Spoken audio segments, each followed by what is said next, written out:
Greetings, good people. This is Marcus Brown coming to you from ChessFrog OmniVersity. I have a very special guest today, the one and only Mr. Councilman Leon El Alamin of the First Ward and Executive Director and founder of the Made Institute, Leon El Alamin. Leon El Alamin, not Elamine, but El Alamin. You got to put all those syllables in there. We're doing a very special show today, and we're going to be honoring Councilman Quincy Murphy, who recently passed away. We're going to be discussing some true, real politics. Get ready to chime in. The phone number is 248-820-5053, or you can hit us up on Facebook. We're going to be talking about some real future of the Flint type deals. But to start off the show, as usual, I have a beautiful shirt on. This is a recreation of a Madrian with the cast tech up under it. And today's poem is If We Must Die. If we must die, let it not be like hogs, hunted and pinned in an inglorious spot, while round us bark the mad and hungry dogs, making their mock of our accursed lot. If we must die, oh, let us nobly die, so that the precious blood may not be shed in vain. Then even the monsters we defy shall be constrained to honor us though dead. O kinsmen, we must meet the common foe. Though far outnumbered, let us show us brave. And for that 1,000 blows, deal one death blow. What thou before us lies, the open grave. Like men, we'll face the murderous, cowardly pack, pressed to the wall, dying, but fighting back. If we must die, Claude McKay. Read There. between the lines and think outside the box. What do you think about that poem? That's pretty deep there, sir. That's pretty deep. It's pretty deep for almost 70 years ago. Oh, 50, wow. 70, yeah. Why are we still going through this, and why are we still living by the same spirit of this poem? Well, we feel we have to fight too hard. Let's start off the show the right way. Mr. El Alamin. Yes, sir. What is your connection to Flint? I'm born and raised. I'm a Flint native. Born and raised my whole 44 years of my life. I have a long history. Our family's been here for over 70 plus years. Wow. So Flint is my home, man. You know. How many generations you got here in Flint? Ooh, probably about at least 6. At least 6 generations. Wow.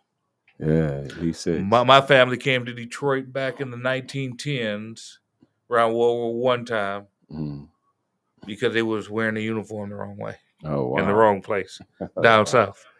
But that there's a taste for the north up here, and sometimes we separate ourselves from our southern roots. We still love our soul food, but we do things a little bit different. Yeah. But tell me more about your upbringing in Flint. Where'd you go? Where'd you hang out? What crew were you a part of? So I grew up mostly on the Flint's north side. My family had different areas of the city that we came up on. Originally, as most families that migrated from the south, we started on the St. John's area, and then from there, a lot of our blacks migrated when they put the highway through St. John's to the north side. And my family house is still there. My grandmother's home, which is on one street for over like 60 years. My youngest uncle was born in that house. He's like early 60. And so we have 60 years just on one block.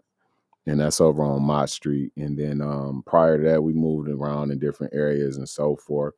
I'm a Flint Northwestern graduate. I graduated from Flint Northwestern in 1999.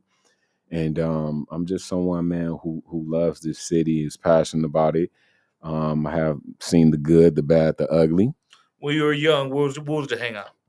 When I was younger, man, I was into a lot of sports and things like that. So in my area, where we call Pearson Hood area, over when you look at Saginaw Street, Pearson Road, Carpenter Road, that area. Were you Pearson Hood posse? Yeah, I Were was. you a Yeah, Shelby boy? Were you dating? my family. I got family in all of these areas, though. It's crazy, man. You know, we just choose sides because we was connected to our schools Mm-hmm. and the things that linked us to those areas, and so you just represented those areas that you grew up in. But my family's all over. You know, I love everybody in Flint. You know, I'm just someone. I'm a Flint guy, man. I'm a Flint kid. Okay. What is your thoughts on the future of Flint? Where should Flint be in 10 years?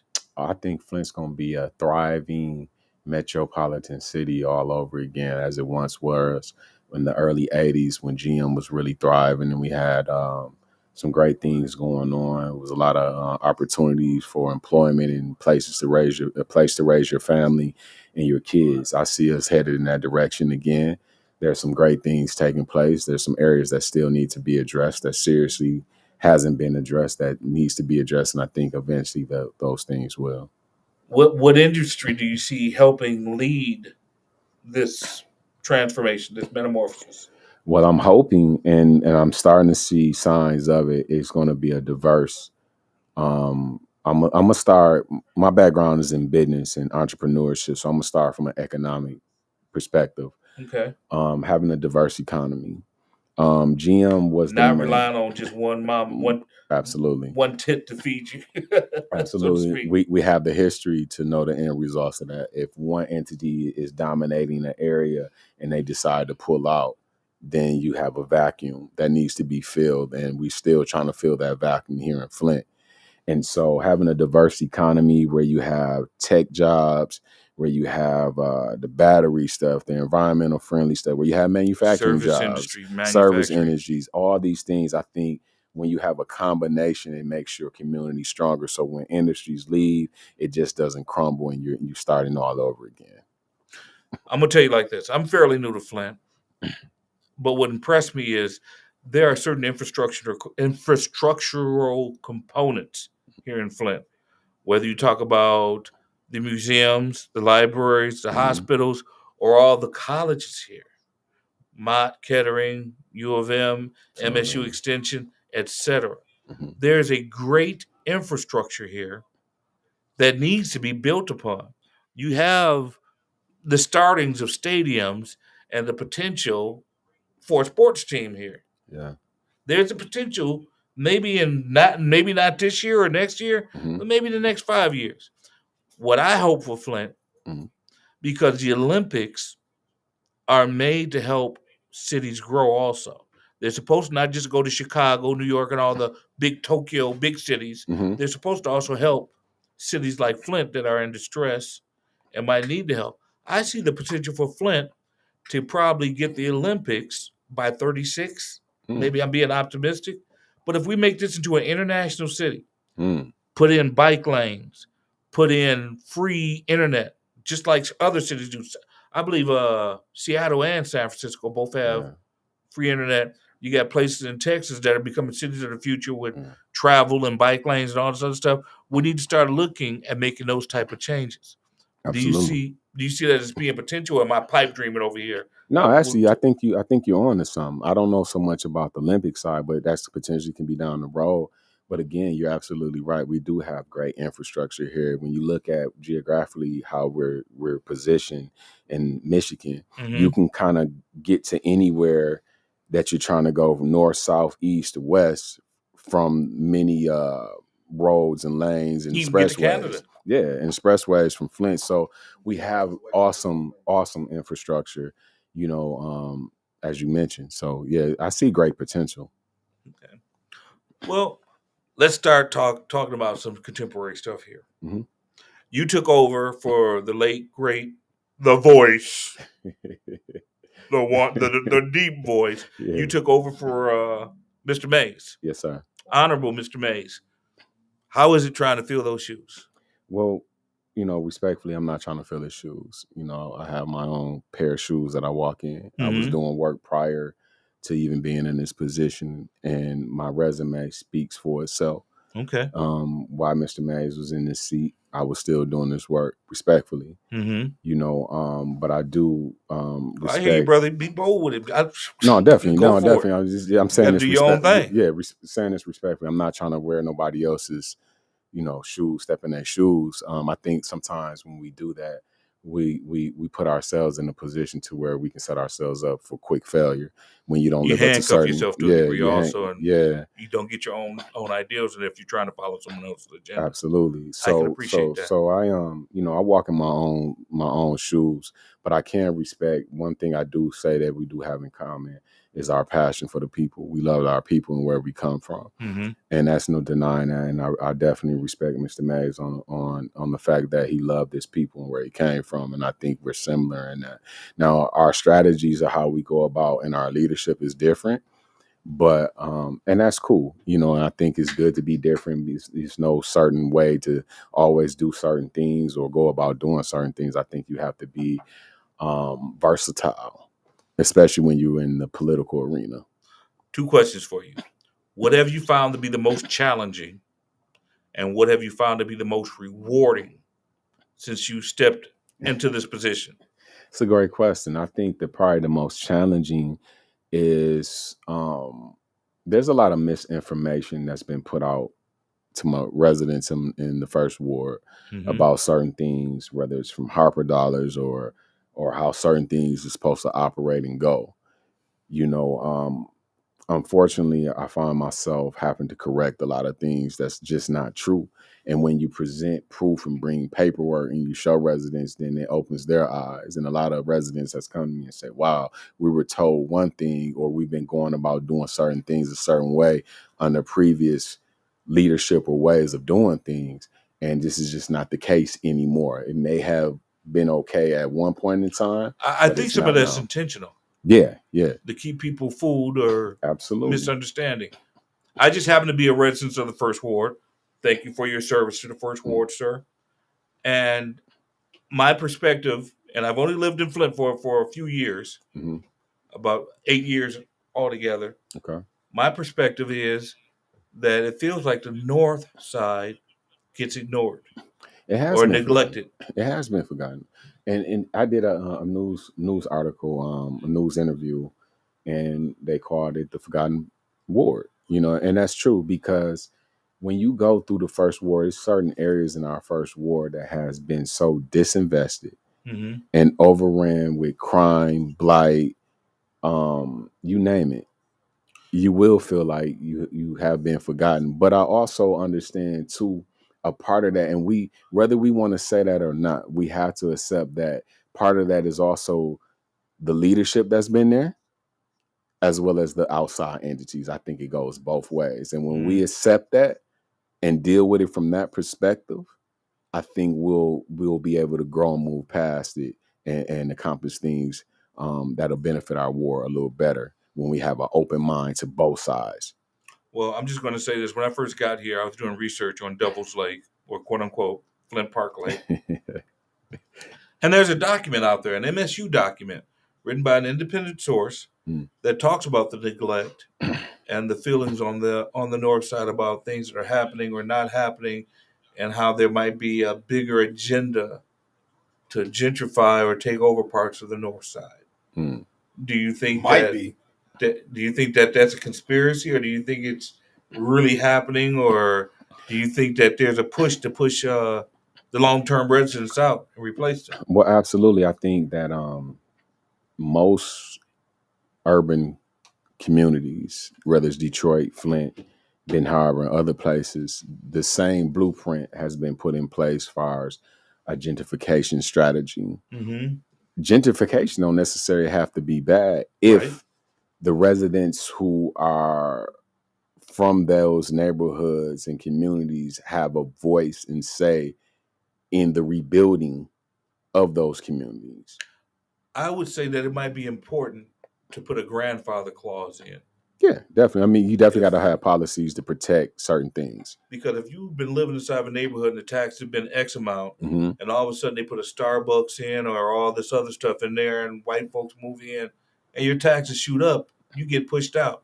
It's happened in Harlem when Bill Clinton came to Harlem. All of a sudden the prices went up. There should be some type of grandfather clause put in for all the retirees that live on the north side. Absolutely. So if I could, this is George and Brenda, just a second. The favorite veteran. I want to chime in. This has been a beautiful, beautiful interview. I respect Leon Alamin very much and Mr. Brown very much, but this is my viewpoint and opinion of specifically gentrification. So, Ms. Brown, you're new to Flint. When it comes to gentrification and what I've seen when I was living in Atlanta and gentrification was happening, and I was part of the problem because I lived with my cousin that bought a $300,000 house in a community that looked like the North Side, over by the colleges by what is it, Spelman and Spend more house and Morehouse all over that. in that Yeah. neighborhood, Mhm. Abernathy neighborhood. And then when I was living in Winston-Salem, and I saw how they cut off the expressways from from their north side of community, like they're doing now with the expressways here. Not just with the expressways. There's a dirty trick going on Detroit Street. All of that. But what I'm saying is that the gentrification starts with a person like you that's not from here, that doesn't have an economic reason to come here.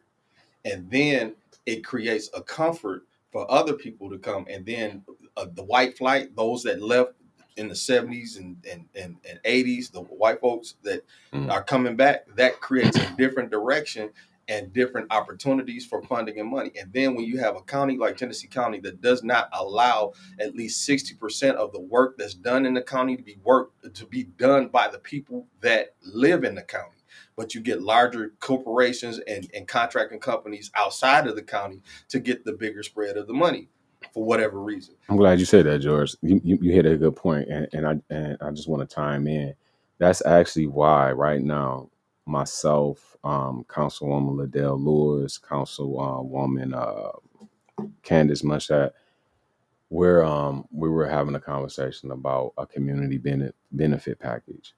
And what that does is make sure and ensure that local folks have opportunities to employment and be a part of the rebuilding when these big companies or industries or whoever comes into your city. They have to a certain percentage. And we do it at Flint Housing. And actually, when I was over at Flint Housing, I was a part of bringing a resolution that they utilize now under Section 3 guidelines, where 60% of your workforce has to be from local folks that reside and live in that community. Point blank, or you don't get the contract. Right, they do it in Detroit. Yeah, or you don't get the contract. It used to be a city only hired people that lived in the city. Yeah, everybody but Flint. Hold on. They did this nationally. They slick legged the rules. Now all of a sudden, most of the people that work for the city might live out in Flushing or Beecher or here, there, and other places. The madness of it is that, well, you got the right to live wherever you want to live, but then you're taking away the tax base. You most definitely had a right. When the teachers, the police officers, the firemen, and everyone that works for the city as a clerk to a janitor can have a job outside the city, where's our tax base coming from? We're almost like a colony where they're just sucking money from the city but not putting money back in. It's a game people playing, and they playing it because they can get away with it. So I don't care who you are. If Warren Buffett or Bill Gates or whoever else billionaire gave 90% of their money away, then they wouldn't be able to take over the overhead that it costs to create the money that they have. So if Genesee County, Flint specifically, keeps giving away the money that is to help build and create new opportunities and to pay the taxes or to pay the infrastructure, we're going to be insolvent in the near future, the soon near future. So when we got $200 million, 300, I don't care if they don't care. I'm speaking it, and I'm saying that since I have a current city council person, I'm putting it out here in the air. So if the expressways, that's over $700 million worth of work being done on expressways in the city of Flint.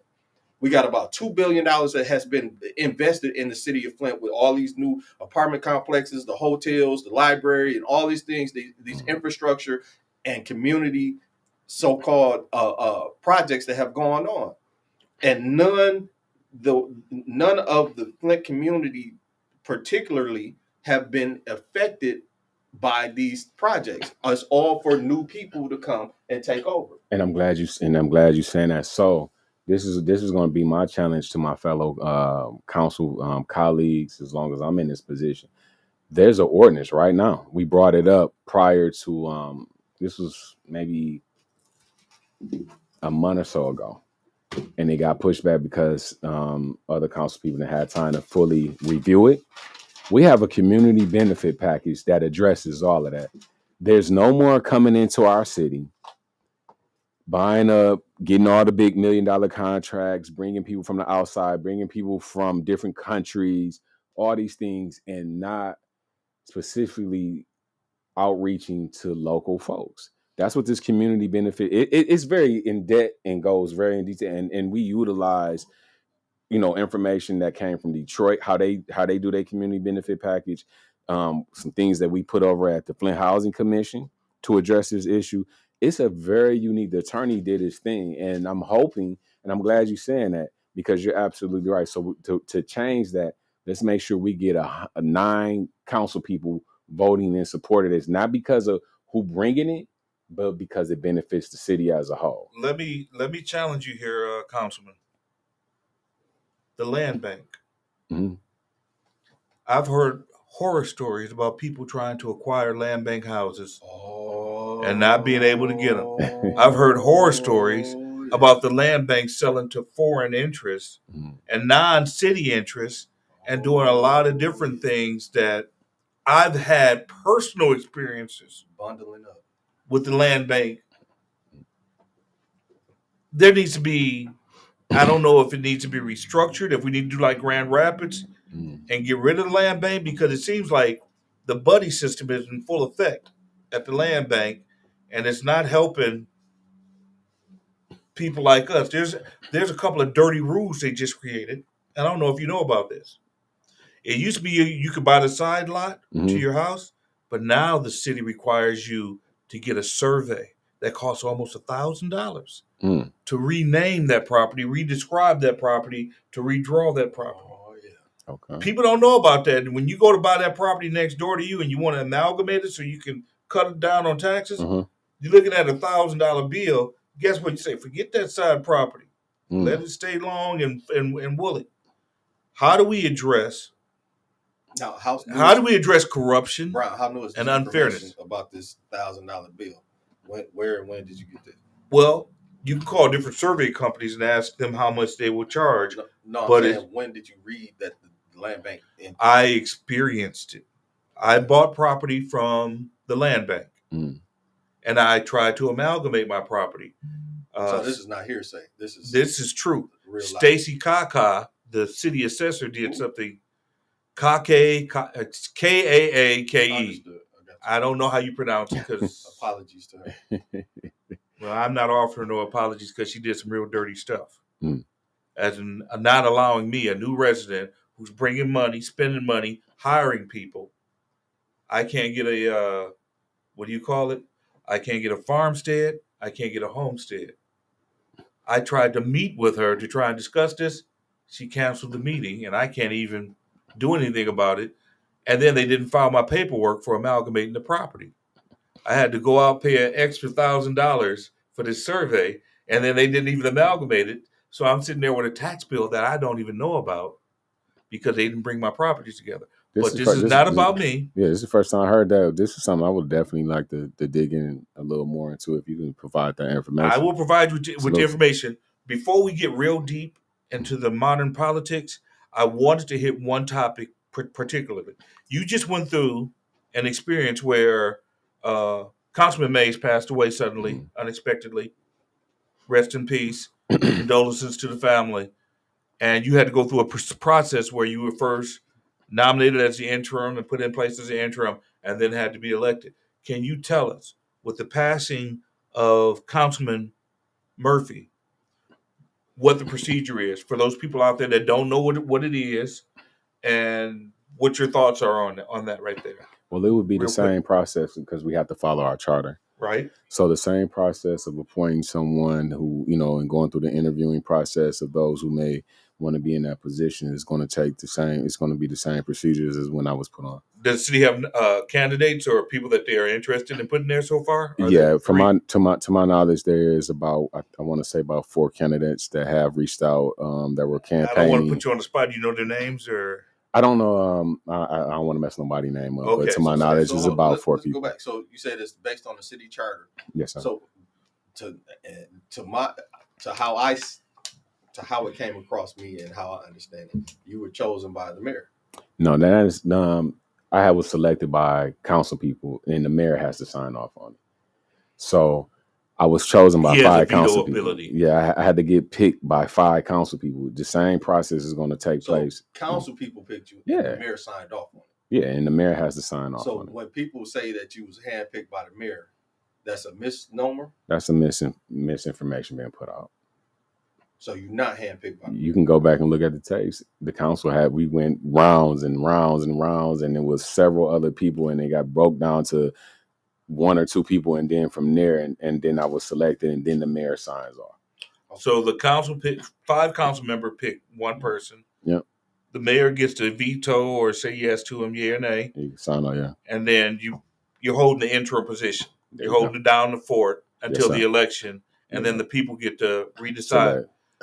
Will this redecision be made at the national elections, or is there going to be a special election held sometime next year? There's going to be a special election because it just happened in the middle of everything was going on. So you got to look. Too short to change the balance. Yeah, you got to look at that. You know what I mean? But we do have to follow that charter, because if not, if you don't select someone in 30 days, you will be in violation of not only the charter but also state law. And if we get into red flags like that, then we can find ourselves having some issues. So I figure we coming up in November is the big election, December. By early next year or so, a couple months after, it should be some kind of special election going on. What would you recommend or advise Third Ward? Well, would the whole city vote, or was it just the Third Ward? Third Ward residents. What would you recommend for the Third Ward to look out for or to be cognizant of as they make this selection for their future or for their leadership? Stay engaged, stay involved. Don't be led with misinformation. Do your research. Our clerk has put some information out there quoting the charter and state law. When you say do your research, how do you do your research? Look at if you can get access. You can go on the city website, get access to the city charter. You can read the charter. You can go look up on the state law level, and just go back to how the previous appointment of myself was done. Is you have to follow the same blueprint. What effect has before you go? So I'm looking at all this. You know, I've had conversations or been helped by or knew all of the folks that are gone. Currently. Who are those folks? I'm talking about Mr. Nolan. Talking about Mr. Murphy. I'm talking about Mr. Mays. All these very vocal, very strong Black men, regardless if we agree with their politics or not, regardless if we think they're angels or not, they were very, very integral in our community, period. They held down what they believe, period. And they didn't allow people to run over what they loved, which was their community, their part of their community. BB held down a lot of people. Eric Mays held down a lot of people. Quincy Murphy held down a lot of people, the way that they understood, and they were men. So, you know, as people, as human beings, we should have the ability to make mistakes. Mm-hmm. And folks not just and it don't mean I agree with everything that they did or how they did it. It's just as human beings, they should have certain respects of being able to make those mistakes. But in short, while you're trying to rush me on this, I'm trying to be as respectful. Well, they can't see it on the camera. My hand. They hear the microphone. they hear it. I'm like this. I think something adversely happened to all 3 of them. Okay. I think there was some kind of. There is mention of that repeatedly. I think that somehow because you can speed up a medical issue. You can create a medical issue. You can cause all kinds of things to happen, especially when you got tens of millions, if not billions of dollars in front of certain things, and these people is in the way. Or you may be able to say you can't kill a city. There's a lot of money to be made here. Or make a statement that may cause a corporation to lose tens or hundreds of millions of dollars in opportunity. Mm-hmm. So when you got folks that don't understand how they trying to play you and use you because you're just a piece of a puzzle, and they're a corporation or they're an entity or a conglomerate or a cabal, you're the last man standing. You're the last black man standing in this political Hold realm. on. Let me take your post. Make sure you okay and that you feeling healthy, because we losing a lot of important black men. I'm not trying to make light of it. No, losing. Suddenly, It's kind of a weird coincidence that we losing all these important black men suddenly. So, and I'm sure a lot of people are, oh, you crazy. You just saying. So if I am, then prove me wrong. You know what I'm saying? It's the same like Prince or Michael Jackson. You statistically, it does not look correct. I don't care how. For all these black men on the council or in politics, statistically, it does not look correct. So it reminds me of the Willie Lynch syndrome, or breaking. Remind me of the '60s. Let's kill all the black leaders and see what happens. So and my thing is this: let's kill Becker. Let's kill Malcolm. Policy. Let's kill Martin. And charters and writing your signature is the thing that can block money. You know, screaming and hollering and doing all this stuff. I ain't gonna stop no money just saying what I'm saying. Right. I might create an investigation. Right. Saying what I'm saying. But there might be some kind of agency or something saying, oh, that might be something we need to look into. But I ain't gonna stop nobody's money. Mr. El Alamin, let's bring you back into this. Money by saying yes or no. Right. Let's bring you back into this. If you in line and saying, oh, you ain't playing with the game, playing the games that we want. So let me digress, and I apologize for. No, I just want to give our guests a chance to respond. You just took over to this number that you was the mayor's, for lack of a better term, puppet. Mm-hmm. So that means that when it came to the ARPA stuff and things like that, what was because it was a lot said about you being on the board with the ARPA thing. What can you clarify that? Because let's clear that up real quick. So I only got to be on that committee for about 2 weeks, and I had to resign prior to me. Now this was several months down the road before I was appointed to be on council. I had to get off because currently, and it's still he's pretty much dead. But I have a cousin who's been missing. That took place around that time, and I got off that committee because my family's going through something.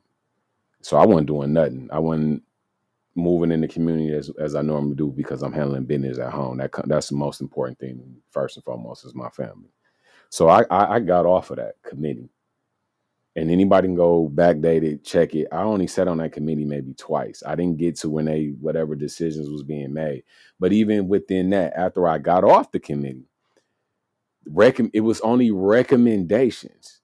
Then it got pushed to council. Council then got to vet those recommendations. As you see in city council meetings now, as we're voting on different things, decisions are just not being made off previous conversations and things that council was previously having over this.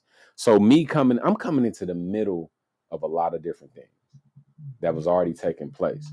But in particular with the Harper, I only sat on that committee for maybe 2 weeks, literally. Let me ask you a question. You've been a councilman for a little while.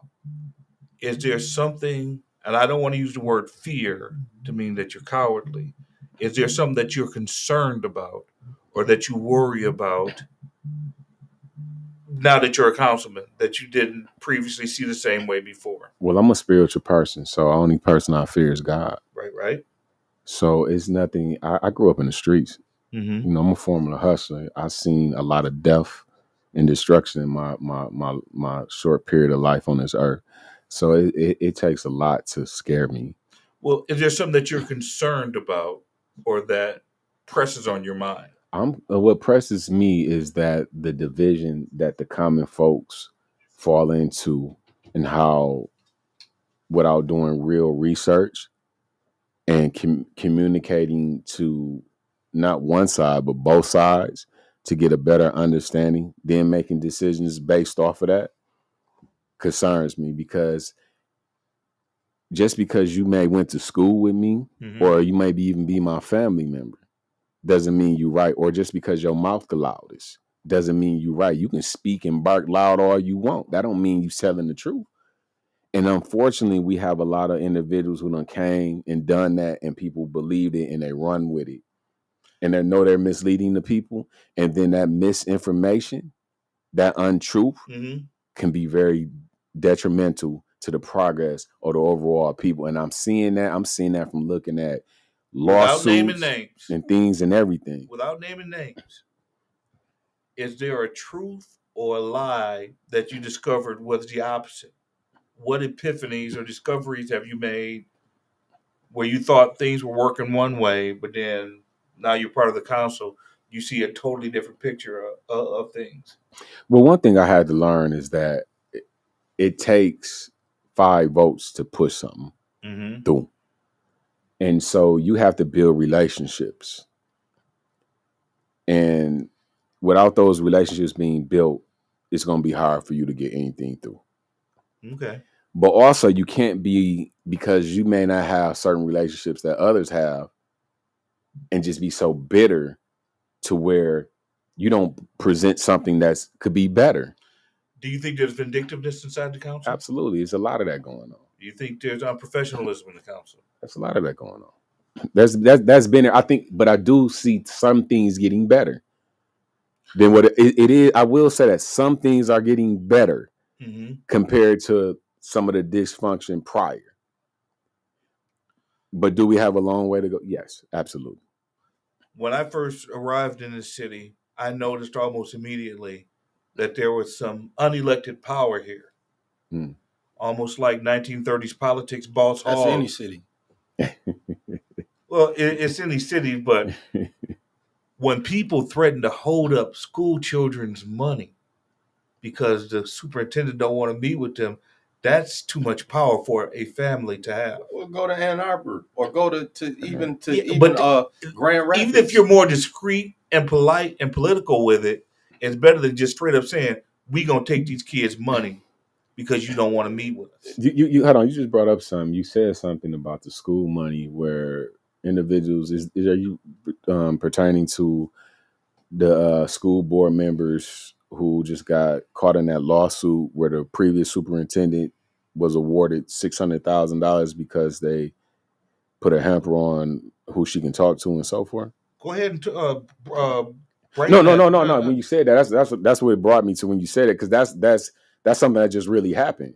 Well, my grandson was going to Flint Public Schools, and there was talk about holding up some of the school district's money because for the after-school program. I'm not sure what money it was, but it was money that was supposed to be designated from the federal government, and I'm trying to figure out how they've entwined themselves. Well, I know how they've entwined themselves. They created 2 nonprofits that gets to administer public monies. If it was the after-school programs so it was a couple different things. It's something that the school board is directly involved in, and there was something that one of the sponsors, which is the largest philanthropist organization in the city, had. You mean the land barons? Whatever you want to call them. I'm just trying not to say no name directly, but it was in the news and everything. Like they saying the city had to pretty much step up and say, hey, what are you doing? What you mean you're going to cut this money off on us? What are you really talking about? Yeah, I mean, again, the one I'm familiar with, and as I only been in this seat 6 months, so a lot of things taking place prior to me being in here, but I am familiar. But I am familiar. The secret handshake yet? Okay, that part. But I'm familiar with the school board situation. I mean, you can Google that. The former superintendent, Miss Anita Stewart, was awarded $600,000 because and in names you had 4 school board members. You can Google it. I think actually one of them was running against me. That put them in a situation to where they got sued and lost because of the way of their leadership. So okay, just question. It's been said that they're trying to put you in position to become a gatekeeper so you can do the will and the bid of the cabal. Oh, Lord. What is your response to something? I'm not a gatekeeper to anything. I'm just a regular person, man, trying to do the right thing for his people and his community. I live in this city just like everybody else on the north side. I'm in the struggle with everyone else, but I don't want to struggle forever. So I want to see some things take place that's going to better our community as a whole, not just for me, my family, or certain friends. I think poor leadership has shown us the end results of that, where you get a couple people get some things done, but the community as a whole. And I'm here to serve the whole residents of the first ward and the city as a whole. So I'm all about moving the city forward, and I'm all about moving the first ward forward for the better. We got a lot of serious issues, a lot I was aware of, some as I've been in this position, I learned more about that we need to address. Is it going to happen overnight? No, it's not. And it's going to take all hands on deck, and we got to find common ground amongst ourselves to learn how to work together. Those who really want to. Some you just not going to change, and I'm cool with that too. And they can stay right over there on that side, and I'll be over here with those who want to see the change, as we've been able to do a lot of things, whether it's renovating homes, whether it's cutting down trees, whether it's getting sidewalk, whether it's getting streets repairs, whether it's getting lights turned on, you name it, whether it's doing expungement. My resume shows it. So I'm very broad. I'm very unique. I'm not focused just on one thing. We have too many issues going on in our ward to just be focused on one thing, one section of the ward, or certain individuals that I may personally know. I'm here to serve the whole ward. Looking for change. If you are concerned, I need you to give a call to 248-820-5053. Ask our councilman, Mr. El Alamin, the questions that you need answered. Chime in on Facebook. I want to thank Out of the Mud Productions Incorporated, a media company. Absolutely. A C Corp. I want to thank them for giving us voice. I want to put a challenge out there for you, the people out there, to start meeting with these guys and talk about what you want to talk about. Do 1 or 2 shows or whatever. I'm about to sit here and see if I can try and talk Mr. El Alamin into doing a weekly Facebook podcast to inform the peoples out there, or to and bring the first ward. the other council members here to speak. Right. Would you mind interviewing your council? I'm with it. I'm with it, man. This is what I'm saying. Georgia Grundy II, your favorite veteran. When I come and visit and do whatever, I don't want to hear nothing about how I didn't ask this question or I did this. Look, y'all had an opportunity to go in the comments or to call now while we live. 248-820-5053. Or after it's not live, go in the comments and say whatever you need to say and say it the way you want to. Look, I'm like this. Matter of fact, put your questions in there. I'm going to ask you a question. Can we get you back within the next month or 2? I'm with it. Man. Right before I'm the telling election. You right now. Put your questions in there if you got questions. So I'm putting it like this. So for me, Leon understands that we cool, but I'm going to ask questions that are uncomfortable if I personally see some issue. Have I not done that? Like straight up, we had that kind of relationship, and our favorite veteran, he don't hold no punches. You know what I mean? So, but I'm not about to disrespect nobody just because I have a disagreement. That's all. I will. That's you. I will for you. I get it. So my thing is you gotta have every man is a man, and it's how you say it. It's not necessarily what you say; it's how you say it. Mm-hmm. So, and if you asking questions, then and you putting it on a point of concern, then a person has the opportunity to say, "I didn't think of it that way," or absolutely, I'm not on that. And especially as men, that's how we should be operating anyway. We should never let our egos get too big to where we can't come to each other and have a agreement to disagree on certain things or even agree. And I think the more we had these type of shows, I think the younger generation and those coming up behind us will see how men are supposed to act and conduct themselves. There's a lot of things I may be doing and moving the way people may not agree with, and that's fine. But have a conversation with me. You don't have to get all out bent over sideways and run to social media to try to get some likes without first having a conversation and understand why certain individuals are making decisions that they're making. Are you accessible? Absolutely. How could people reach you? What is your city council number? So I just got my new city phone back, man. My phone was stolen, but you can get this personal line 810-835-8304. Just be respectful. Don't call my phone on some disrespect because you I will. can't call you at 3:00 in the morning needing bail money. Don't call my phone disrespectful. That's all I would say. You know what disrespect is, but no. But seriously, you know, I'm real accessible. I'm always in the community. You know, you can reach me through Facebook, and most times I'm gonna get right back to you if I'm not involved in something. I'm pretty accessible because I'm in the community like that. So if you respectful with your comments and your conversation, we can have a conversation. That nonsense, I'm just not gonna. I'm a man at the end of the day. I'm still a man. Instead of coming with the negativity, come with ideals for change. Come with idea.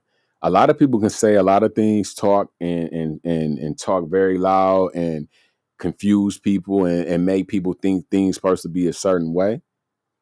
But until you actually have that real conversation, you dig into it, you do your research and do the data on it, then it's just that. It's hearsay. I hear that a lot of times. I heard people say, you always vote on one side. That's not true. Several times I done voted against previous or other council people that people may think I shouldn't. But here's the question I asked them. From the time I've been on council, the opposite side hasn't presented one thing that's better than what's being presented. That's a fact. You go back and take that to them. That's a fact. You can go look at those YouTube. You haven't seen the opposite side who got an argument for everything that's being presented present something that was better that gives us an idea to maybe even question and look at. 3 things you would change about Flint. You know, the negativity, the mentality that we can only be what certain perceptions about us has been. Mm-hmm. That has to change because we're greater than the negativity and stereotypes and all the foolishness that's being put out there, or what people seen on council meetings and all of this and say it's just a big circus and all of that. So definitely that. I will say this: the water's not completely fixed. Mm-hmm. It has improved. It's a little better. We have a little bit more to go. And I want to see that completely being changed to where we have our own independent. Did you say that openly on live that the water's not right?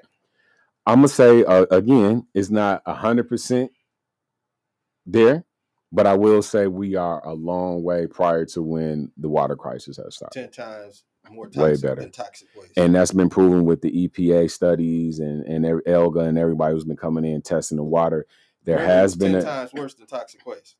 We're a lot better. You remember that? Yeah, 10 times when we first hit. Than toxic waste. Yeah. But we are a lot better. I'm not saying it's fixed. Just get that. I'm be the first to say I don't drink from the faucet. I still drink bottled water. I get my alkaline water and all of that. But we are a lot better prior to 2014 when the water crisis hit. When I first arrived in Flint, there was something I noticed. And I've lived in a few different cities. Mm-hmm. Flint has a pride, almost a patriotism, a nationalism, where they love being born and raised in Flint. Period. Yeah. I don't have any beef with that. But you got to make a little elbow room for people that want to come and enjoy some of the flintiness. You got to have the skin for it. Yeah, there you go. You got to show us. I got thick skin. You got to show us that you want to be a part of that culture, though. I'm hiring people. I'm feeding people. I'm things like that. People. Yeah, things like that. I'm doing what I did in Lansing. I thought I could do the same thing here. What are 3 characteristics of Flint, or 3 things you like best about Flint that makes it better than other cities, or that just gives you that Flint pride? The people. We come from that blue collar, GM, industrial age driven type workers that was bred in steel workers militant, and all of that. Union workers. Union workers is hard grit. We're resilient. You know, so the people is the best resource in this city ever. Mm-hmm. You know what I mean? That would be at the top of my list. I will also say some great opportunities. It's some things happening. You know, if you really get involved and get outside your neighborhood a little bit. I'm disappointed in the lack of disinvestment into the neighborhoods right now. Mhm. But there is conversation. That's one of the things I advocate a lot for is economic development and investments into our neighborhoods. But I will say our downtown area where we're at down here in the outskirts, there has been some great things happen. You have Ashley Capital, you have Lear, you have our colleges. We have some great things here that's attractive that will bring people in and that makes you want to be a Flintstone. So I'm thankful for that, but we have a long way to go when it comes to our neighborhoods, and that's our focus. We put a blueprint together for the downtown area, and there's planning and discussions going on right now. Let's put the blueprint with the people for our neighborhoods on how we want to see our neighborhoods reshaped and redeveloped. I'm with what you're saying, but some of them names you named, they shortchanged us on the way that they invested and how they invested, and they some assholes for that. Period. Because yes, there are investments going on, but the way that the city and the community could have capitalized off of that and not cost them too much more on their end did not happen the way that it should have. Absolutely. And again, there's always room for improvement. And I think as you get different and new leadership in, and you have the history of what's been going on, so you can pull from the good and the bad. Mm-hmm. And that's what I am. If you notice, anyone who noticed me in these positions, whether that Flint Housing, City Council, I don't come in bulldozing. I want to hear both sides. I want to do my research. I want to get an understanding. And then I want to start making decisions based off of that. So you're absolutely right. Do we have a lot of room to grow in? Yeah, absolutely. Was everything done correctly? No, I would not. It wasn't. But overall, there has been some great things done. There's an old Chinese saying that says crisis is not only an opportunity for things to go wrong, but it's also an opportunity for people to find change or make change for the better. Sometimes a stressful situation forces you to stop eating a certain way, or sometimes a fire forces you to start thinking about how you can prevent other people from getting caught up in a fire. Yeah. So sometimes out of crisis, just like the phoenix, certain things can rise. That's my life story. I would love to see people take advantage of opportunities out there. Absolutely. Whether it be employment opportunities or coming up with a great idea like putting solar-powered electrical car charging stations on every corner. We got all these empty spots. There's money to be made. That's my life story, and I'm an advocate of everything you just said. So what would you advise the young lady, young man out there who's coming out of high school? What would you advise for them to try and do? Each individual has a dig within themselves to see their gifts and talents and see what they're good at, what you're passionate about. Not everybody can be a business owner or entrepreneur. It's just reality. Some people good at just working, and there's nothing wrong with that. But those of us who are entrepreneurs, business minded, and see visionaries, then we have to connect with like-minded individuals, and we have to pull those resources and organize ourselves to advocate for those type of things to take place in the environment that we find ourselves. You're absolutely right. Flint right now is a great place to be, man. If you if the right mindset. And my organization, the May Institute, was birthed out of everything you just said. I came home, formerly incarcerated man, serving 7 years in the Michigan Department of Corrections. Nobody gave me a chance. Nobody gave me a job. The people I thought should even give me from elected officials. This is how I met a lot of them, because I was at their doorsteps. So I had to make a way. But then in the process of me making a way for myself, I discovered, guess what? I'm not alone. There's a large percentage of us in this city that needs these same resources. 42% of our population has a felony conviction record on. That's half your population. Really? Wow. That's half your population. I didn't realize the statistic was that high. That's half your population. So you mean to tell me the city really don't move unless you address that? You can do all these other things, but guess what? It's a matter of time that's coming to your doorstep. It's somebody next to you. Out there, over and over again. Yeah. Well, we're running long, but we're gonna run long. What events, what things that are going on right now? What's coming up? you want to share with your constituency and the rest of the city? Before you do that, look, just another question going into the back. What's going on with your building?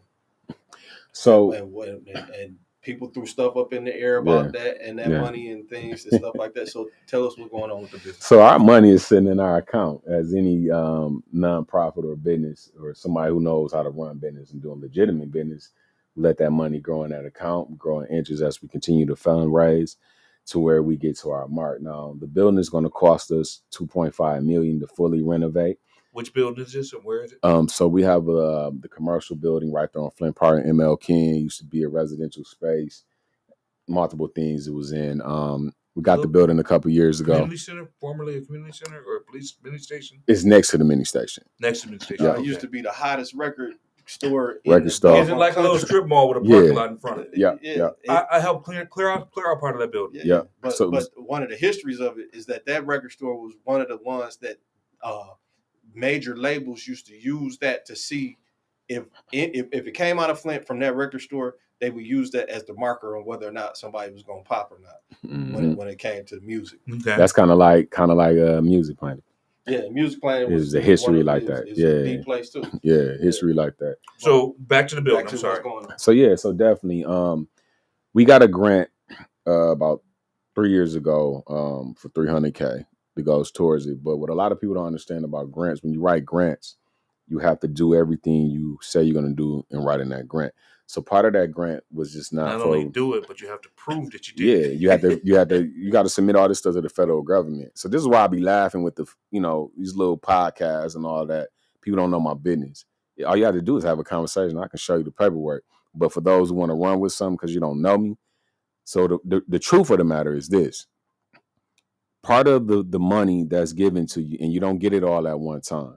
When you get bigger grants, this ain't no $20,000. When you get a $300, they don't give you $300 and just right in the bank. That ain't how it go. Mm-hmm. They give it to you in the stages. So they'll give you 75 here one quarter, 75 another. The following year, so that's 150. The following year, etc. Part of that grant was to run skilled trades. We done that. When we run a skilled trades program, depending on how many people you have in there, every head is about $5,000 for each student, on top of the instructors you have to pay, on top of the other things that, administrative costs and all these things, right? Lights, heat, I got the pictures, I got the footage, I got the data, I got everything that proves we have done that. If you run 4 of these classes, we'll just say on the average, if you got 10 people in each class, and I got pictures of the stuff I done shown, if you got 10 people in there, that's $50,000 each class. So the monies wasn't that particular grant that we won wasn't just for redeveloping the building. You got to do what you say you're going to do. Workforce. There you go. It's a workforce. So we're looking right now, and we're trying to raise funds to get the building up and going. I'm not trying to go in debt with a bunch of loans and things. I want to see how much we can raise first. Then we leverage whatever we come up with, and then we'll go that route. Let me ask a dirty question, because I helped start a neighborhood organization here in Flint, over on the north side, FROG, Frog. I helped start that organization, and I've been watching how some of the grant money in this town gets spent. And some of the stuff that gets selected for grant money isn't long term. It's not changing the physical space for an extended period of time. They're talking about planting flowers that'll die next year. They're not talking about planting trees that'll last forever. Mm-hmm. They're talking about putting on an activity that might impact people for a moment, but doesn't give them a skill or a trade or something that lasts a long time. Mm. Have you seen anything similar, or do you have a criticism to the way that grant money is dispensed in this town? Well, each foundation is different. Mm-hmm. So I can't speak to the policies and procedures of every foundation that's giving money. Mm-hmm. That may be the criteria of a particular foundation when, I don't know, this example you just said, the flowers. Right. They may be, that's what they're giving the money away for. I don't know. So each one is different. So it'd be hard to just pinpoint and say. That's a bad example, but it's an example. Yeah. I would love to see this money put towards long-term things. Yeah. Yeah. So supposedly there's lawsuit money coming from $600 million. Mm-hmm. Now you break that down, people can have a great night and buy a great outfit for $400 each. Whatever it breaks down to, it's not that much. $1,000 the dog's gonna get from what I'm Let's say hearing. it's $1,000 for each person. So you waited all this time for $1,000? I would say that money would be better spent if we amalgamated that money together and say, hey, let's get free internet for the city. But however, unfortunately, the people, it's not gonna happen. We can't even come together on basic stuff. So when money comes involved, what you think we're gonna do? What you think we're gonna do? I would buy a casino, make every Flint resident a owner of that casino so they can't gamble in it. See that, but that's your vision. That's your my vision. But see, you got hundreds of other people that want to do something else. That want to let's build a bigger church. Yeah, you know, whatever they so that's you know, when it comes to that topic, man, you know, it would be good. My mindset, I'm a businessman, so for me, I need 10 more people thinking like me. Mm-hmm. And we pulling whatever we or at least 4 of the councilmen. Yeah, that's pulling those resources from that pot of money. Just to say we're all going to get a certain percentage of money. Just saying that from the water stuff. If 10 of us on the same playing field, just say we got $5,000 coming from it. Mm-hmm. What's your numbers? If you got 10 people with each $5,000 that's willing to invest in something, 5, 10, 15, 20, 25, that's $50,000. There's so many opportunities in this. Is that $50,000 though, right? That's just 10 people. So the more the better. But that's $50,000. We get an attorney, we get paperwork, documents, everything. We set up an account, we got our business, we stick that in the bank. Right? That's the first year after we get the money. We have a goal of 5 years. We let that money draw interest. You can't pull nothing on it, and everybody has to contribute to it each month at least $100. Mm-hmm. If we're putting at least $100 in, so at the end of each year, that's what, $1,200, right?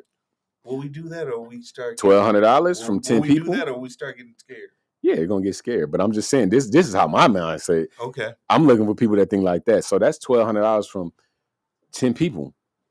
So each year at the end, when we deposit into this bank account, on top of that 50 that we started off with, is what? Do the math. So if it's 12 off of 10, we just pour it into that. And then every time we get our taxes, when we get this extra money, forget the little outfits, you got to sacrifice. You see what I came in here with? You see what I came in here with? I'm not trying to look good. And man, come on, please. I'm in a sweatsuit because I'm always working. I'm grinding. So if you got 10 people willing, this is just 10 people willing to do that, nobody can touch this money for 5 years. Mm-hmm. By the time that 5th year gets here, you done probably had about $250,000, right? That you can leverage to the bank and say, hey, just say if it is a casino, whatever y'all decided, right? Casino. That's $250,000. Now the bank seeing y'all grow this money. You took $250,000, now you leveraged into $1 million. Build an apartment complex. And apartment complex. We done leveraged it. Bam. Okay. Now we built something that's ours and community owned. There we go. But guess what? The minute certain people give their money, guess what? I need a new this, I need a new that, all this crap I'm watching. And one of the mentalities that I ran across here is like, if I say let's go do something illegal with this money so we can flip it, then everybody run into doing the illegal thing. What you do is you trick them into thinking it's illegal. When you're trying to do something positive, go buy that Rite Aid and turn it into a nightclub. When you look at the numbers, when you look at the statistics and the numbers, the long term on the slow money or the slower money ends up with a larger amount than the fast money that you got to have an ulcer and stressing out about. Exactly. So it's very few things that create compound interest the way that we would like it to. But based on what you're saying, this is what other cultures do. All day, every day. Asian woman that had a grocery store in Atlanta. I used to speak Mandarin. I could speak about a paragraph worth of Mandarin. And she said, same thing, 10 families. Yeah. So they come up with a certain amount. Mm-hmm. And then the thing is, there's a payout of a certain amount each month to each family. They rotate in a payout, but they have a certain amount that never gets touched. And then when somebody's ready to make another store, That's what they do. Absolutely. And that's what I had to learn. You know, when I was a former street hustler, man, I realized how much money I ran through. It was at a time, man, when I got convicted of my crime, I was sitting on 100K, just hard cash with a bunch of guns and all that nonsense, and watched it go away in the instant like that when our house got raided and everything, right? But I sat back in that cell. When I was in that cell, I had none but time to think about my decision making and how I was thinking and how I was raised. And I started picking up books, financial educational books, Rich Dad, Poor Dad, things that broke things down in a very simple form that I can understand. And when I tell you, that was the best thing I ever did, man. What something that I found. Removing money from the equation. Let's just stop and pause because it sounds crazy. This is America. Mhm. We're all about money and capitalism. Mhm. My wife and I decided to buy the house next door. Cost money. But we decided for free, we'll make this house accessible to the public. We'll put internet in there and books. And pretty soon people were donating books, donating coats, donating shoes. I try and work with an equation initially. What can I do for extremely cheap or for free? How much does it cost me to teach you how to play chess? It costs me time. And this westernized mind that we've been put into. You play chess? Hold on. You play chess? Say what? You play chess? Not as well as I used to. Oh, okay. But I still mess around. This westernized mind that we've been put into has had us place more value on money than us. Yeah. I will kill you for money, and you are my brother. Think about that in madness for a second. But we stuck in that paradigm of chasing dollars. Now, I'm not saying money isn't important. Yeah. But that relationship with each other is more important. That relationship that we have with our children, with our wives, with our neighbors is more important. 100%. What kind of man am I if I let the children of my neighbors starve? Not even a man. You're not a man of principle and morals. This is America. You know. Now, I've said my Marxist little piece, but I want to find solutions to some of these problems, and I don't think it always takes money. Sometimes it takes volunteers from the streets, or it takes people thinking the right way to say, "Hey, let's just go over here and clean up this field." Well, respectfully, you're absolutely right. I think there is a lot of things we can do without money. You know, and it's just spending our time sometimes. But ultimately, some of the bigger issues and things that we are faced with requires money and other resources to change, so that quality of life that we're trying to get to when we're doing these smaller things can be impacted more, so that we can see the benefit of what we have been doing. Right now, Flint has shrunk, and logistically, Saginaw is no longer a busy street. Because I can imagine, just like in Detroit, Grand River used to be a busy street. You could not cross Grand River if you ran fast. You get hit by a car, hit by a bus. Same thing with Woolworth. Right. But Detroit shrank, Flint shrank. We have to learn how to deal with this change. Just like our bodies change on us sometimes. I used to be muscle-bound Marine, and now I'm ready to play Santa Claus, Satan Claus, or whatever. Right. So sometimes we have to adjust to the changes that are going through. What would you advise people out there to do, or how can we adjust with the change that Flint is going through? Flint was a major city, making lots of money. We had a strong middle class here. Now we are barely making our tax revenue. Well, I think you have to evolve with the times. It's definitely, you have to know your history, appreciate our history, because we stand on the shoulders of those who came before us. Let me say that again. We stand on the shoulders of those who came before us, but also those before us have to understand this ain't the time that they were able to get those opportunities and benefit from it. Things change. We're in a different altitude. We're breathing different. Absolutely. GM is not the major player in the town no more as it once was.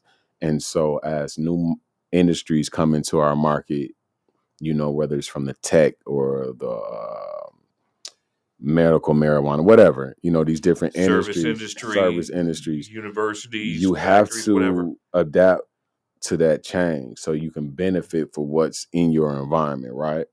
So being open-minded is going to be critical and important. And being open-minded doesn't mean you throw away the values and history of what's planted prior. Mm-hmm. But it also doesn't mean that what was planted prior has to always be in place, because obviously it's not. And with or without you, things are going to change and evolve. And if you don't evolve with the time, unfortunately, you will get left in it. We're talking about the evolution and change. Absolutely. Let me be honest and direct. I'm from Detroit. I got brothers that were Young Boys Incorporated. Mm-hmm. I used to get my hustle on in a slightly different way. Mm-hmm. What would you say to those brothers out there right now that are out there grinding, hustling, trying to get their money, whatever way? How would you advise them to change, or what would you recommend for them to start doing? That's my lifestyle. I came up again. I was a young boy, street hustling, out there piercing hood, doing my thing. Young dude, blew past the older dudes, and then the other negativity comes with when you doing your thing and people want to see you fall. That's in anything, right? I don't knock no man or woman for what they doing, but I do encourage them to that eventually you do have to change before it's too late. If you know certain things is going to lead you down a path of self-destruction, don't continue down that path. You have to be savvy enough to know, like, eventually I had to do something different. Mm-hmm. Educate yourself. Educating yourself don't necessarily mean you got to go to college right away. Right. You can pick up some books. You can pick up a trade. You know what I mean? Learn how to do some other things that is allow you to adapt to bring in other income, so where you don't have to risk your life necessarily robbing, hustling, or whatever it is that you do to get out of that situation. You've been willing to discuss and talk with our peerage here in Flint about your history, about jail, about the streets, just another thing. What books or what speakers or what would you recommend young people out there read, or what books or what train of thought helped you change or helped you to want to do things differently? Well, definitely pick up my book, Tears Dry and Wounds Heal, the story of my life. Repeat that again, slower. Tears Dry and Wounds Heal. Wounds Heal. The story of my life, Leon El Alamin. It's on Amazon. It's available on Amazon, or you can reach out to me and get a personal copy. But talk to me and I charge you 10% more. Another great book. One of the first books, man, I read when I went to prison. And it's probably cliche because you probably hear this a lot, but was Malcolm X. That's my guy. I ain't never been to jail. I ain't never worn no handcuffs, but that book had an impact on me. It changed my life. When I picked up a book and just read it from beginning to end, couldn't put it down, it was that book. And I seen myself in that book the thing I love about Malcolm, Malik Shabazz / Malcolm X, he was always willing to grow, learn, even when he was wrong. Mm-hmm. He was willing to learn from his mistakes so he can keep evolving and growing. And he was very open-minded. He stayed educating himself. You know what I mean? And that's something that inspired me, and that's what I try to do now. Mr. El Alamin, is there anything you want to share? Hold on, I got some more stuff. Hold on, we're going to do a part 2 in a minute. This is going to be part 1.5. So, what is your religious background, and how long have you been practicing it? I'm spiritual I'm more spiritual, but Islam is my way of life. And what I mean by that, man, I just believe in one God. My family, I was born in the Christian Baptist church. Family still is that. I'm probably the only Muslim or two in my family. But I don't really get caught up in titles of the Muslim, you're Muslim or Christian and all of that, because that's another tool that's used to divide us. At the end of the day, man, I just believe in one God, whatever name you want to put on it. Universe, supreme conscious, whatever. You know what I mean? I believe in monotheism of one entity. What created that the change? What was that moment or that time in life that created the change? It was a combination of things. So almost losing my life, being shot in my head and back, left to die before I went to prison. Coming out of that coma, fighting my case, going to prison, having to heal in that environment, I knew I had to do something different. I was headed for death, and reading that book, Malcolm X, seeing the movie, I was searching for something. The streets was my religion at one time. When the church wasn't, and I left the church and I was in the streets, that was my religion. So I was looking for something that was greater than me, but I didn't know what it was. And that can answer a lot of questions about things that nobody could really give me real solid answers on. Is there something greater than us? Makes you What's the angry when meaning of your makes life? you angry when you All can't those find kind of those things. answers. Yeah, you get frustrated. And that's what I see a lot of young people right now, even old people, to be honest. Get A lot angry. of people, you can be old and still ain't figured it out what you want. I know people 60 years old still thinking they 20. You know what I mean? So for me, it was about discovering something that was greater than me, I needed something that can answer a lot of things that nobody can answer for me. You know what I mean? What's your meaning in life, or blase, whatever it may be, and for me, after doing research, being involved in certain things, this fit me in my character and nature.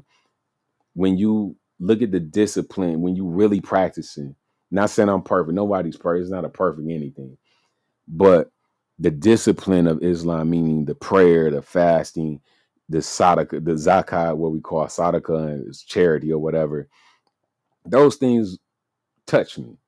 And I sound like, okay, I can do that. And when I started applying that, it helped me.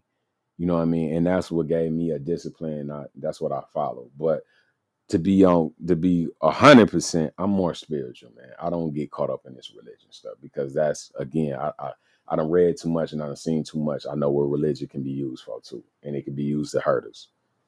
Who are your heroes? My mother, my grandmother, Malcolm. Just on that level of it, Malcolm. When you talk about people like, man, even the Black Panthers. Early Black Panthers. Early. Just people. It's so many, but people who wasn't necessarily a part of the norm in their environments or where they came from, but found a way to be somebody in the sense to whether it was their life experience that they shared with the world, was it challenging the status quo and seeing the impact of people today that benefit from it, that inspired me to be like, I have a greater purpose in my life. That's why when I came out of prison, I hit the ground running. You know what I mean? I wanted to help guys like me, men and women like me. I found my purpose, how I can give back. You know what I'm saying? But as I got more into it, we haven't really I talked discovered about a lot. MAID yet. Can you tell us more about MAID? That's my baby, man. So MAID stands for Money, Attitude, Direction, and Education. We're a 501c3 nonprofit that I created in 2015. And what we do is work with men and women coming out of prison and jail, at-risk youth, providing a slew of different services from housing, skilled trades, financial education, mentorships, urban farming, advocacy, you name it, to help individuals reintegrate back in these communities to be more productive and to help their families.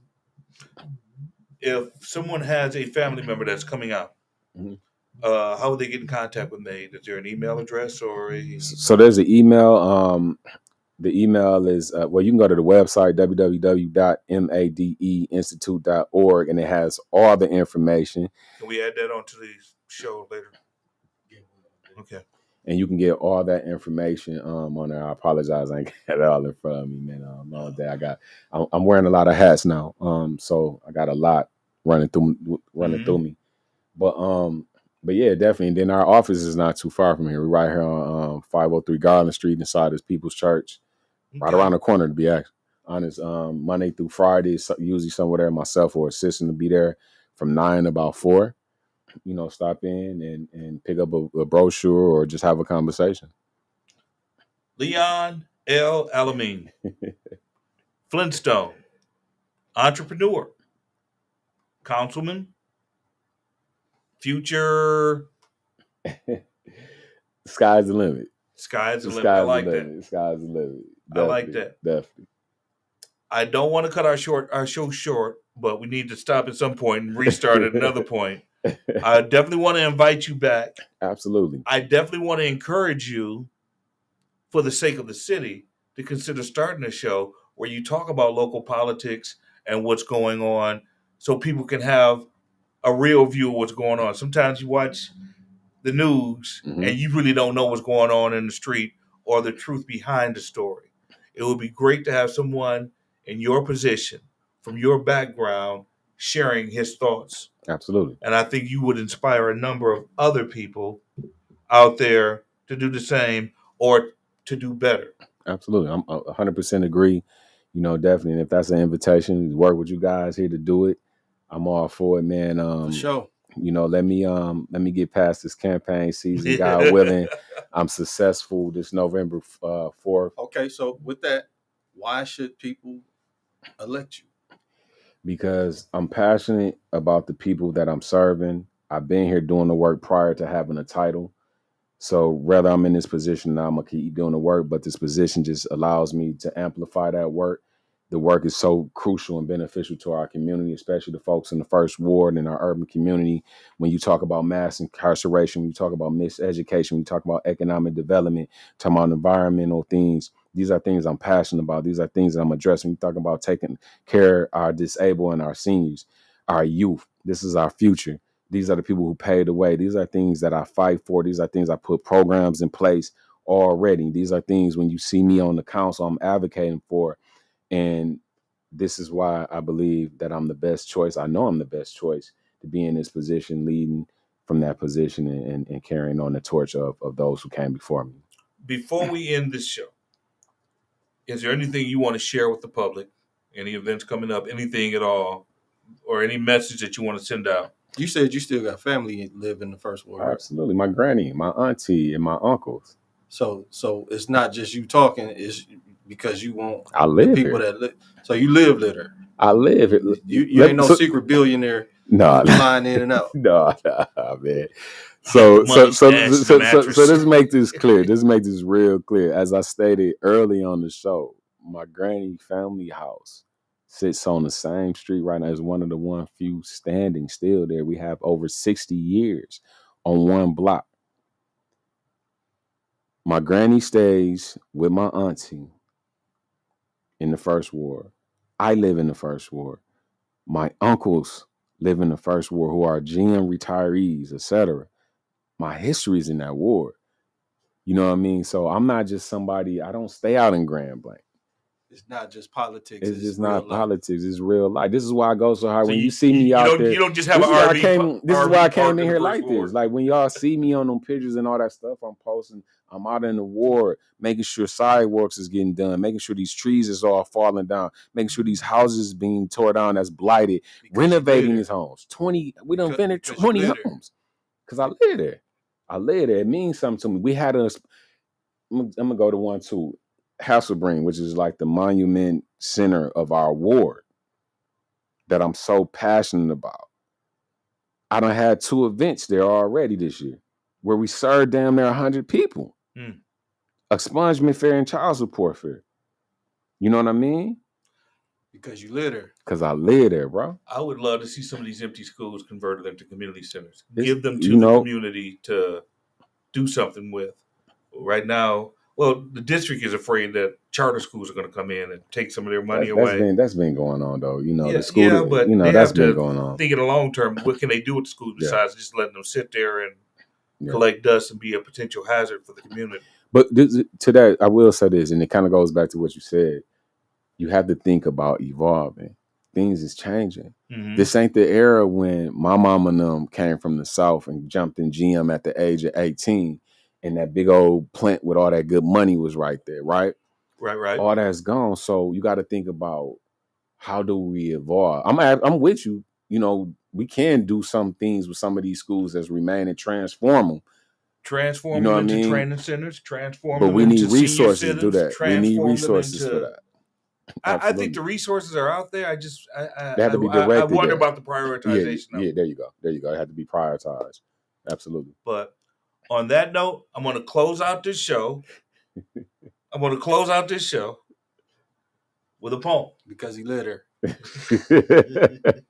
Langston Hughes, I, too, sing America. I am the darker brother. They send me to eat in the kitchen when company comes. But I laugh and eat well and grow strong. Tomorrow I'll be at the table when company comes. Nobody will dare tell me eat in the kitchen then. Besides, they'll see how beautiful I am and be ashamed.